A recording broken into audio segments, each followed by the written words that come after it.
حضرت یونس علیہ السلام اللہ کے ایک جلیل القدر پیغمبر ہیں، نبی ہیں. ان کی قوم بڑی ڈھیٹ تھی، وہ بھی بنی اسرائیل میں پیدا ہوئے ہیں. تو حضرت یونس علیہ السلام اپنی قوم کو سمجھاتے رہے، نصیحت کرتے رہے، لیکن ان کی قوم نہ مانی.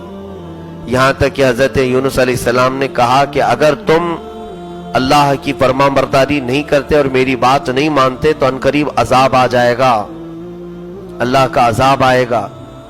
تو انہوں نے کہا کہ اللہ کا عذاب آئے گا، کیسے آئے گا؟ تو یونس علیہ السلام دل برداشتہ ہو گئے اپنی قوم سے، کہا کہ میں تم سب کو چھوڑ کر نکل رہا ہوں. دل برداشتہ ہوئے، ان سب سے روٹ کر کے گئے، اور آپ کا ارادہ تھا کہ میں ہجرت کر کے کسی دوسرے شہر چلا جاؤں. تو آپ اپنے وطن سے، نینوا آپ کا وطن تھا، وہاں سے نکل کر کے آپ کشتی میں بیٹھے. جب کشتی چلنے لگی تو بیچ دریا میں جا کر کشتی ہچکولے کھانے لگی، یہ ڈوبنے جیسے آثار لگے. تو کشتی والے جتنے بھی سوار تھے انہیں معلوم تھا کہ کبھی کبھار یہ کشتی وزن ہو جائے، بوجھل ہو جائے تو ڈوب بھی سکتی ہے.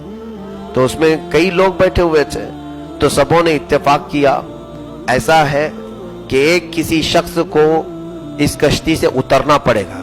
اترنا کیا ہے؟ ڈوبنا پڑے گا. کہاں اتریں گے؟ بیچ دریا میں. اب کون اترے گا؟ سارے تو مسافر ہیں اس میں. تو سب کے درمیان اتفاق یہ ہوا کہ سب کے ناموں کی ایک چٹھی اٹھاتے ہیں، قرآن اندازی کرتے ہیں، جس کا نام نکلے گا اسے اٹھا کر پانی میں ڈال دیا جائے، کیونکہ ایک کم ہوگا تو باقی پورے بچ جائیں گے. کشتی ہلکی ہو جائے گی اور نکل پڑے گی. سبوں نے اتفاق کیا، ٹھیک ہے. جب چٹیاں ڈالی گئیں تو حضرت یونس علیہ السلام کا نام آیا. وہ اس کشتی میں سب سے شریف، سب سے پاکیزہ.